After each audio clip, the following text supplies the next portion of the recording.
Hello guys, কেমন আছেন? আশা করি ভালো আছেন। তো আমরা ফাইনালি গাজল স্ট্যান্ডে চলে আসলাম। যেহেতু এক জায়গায় যাবো আপনাদেরকে বলেছিলাম, তো টিকিট কাউন্টার থেকে টিকিট কাটার কথা বলছিল। টিকিট কেটে নিয়েছি। কাটার পরে এখন ওয়েট করছি ট্রেনের আসার। তো এখনও বর্তমানে অতটা ভিড় নেই। তারপরে ট্রেনে চেপে গেলাম। চাপার পরে দেখি বাপরে! এতটা ভিড় ছিল মানে বলার মতন না।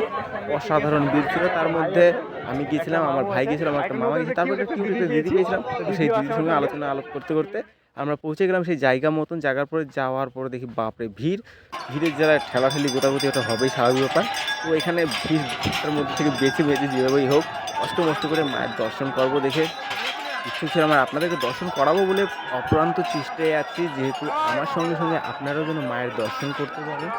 তো তাই লাইনে দাঁড়িয়ে অনেকক্ষণ ওয়েট করার পরে দেখি হ্যাঁ, মায়ের মুখটা দেখা যাচ্ছে।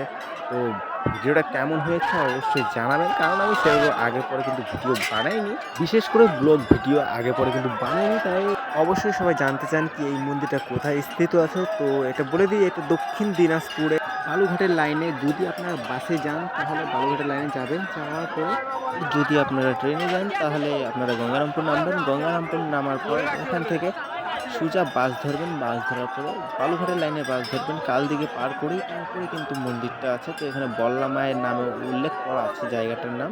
তো সেখানে গিয়ে আপনি পূজা করতে পারেন। আর এখানে প্রতি শুক্রবার মা বল্লার পূজা হয়। আর ভিডিওটা কেমন হয়েছে অবশ্যই কমেন্ট করে জানাবেন, যেহেতু ফার্স্ট ভিডিও। ভালো হতে পারে, খারাপও হতে পারে, তা আপনাদের উপর ডিপেন্ড করে। আর যদি ভিডিওটা ভালো হয় তাহলে জয় মা বল্লা লিখে যাবে। আমার মা সবার মা, জয় মা।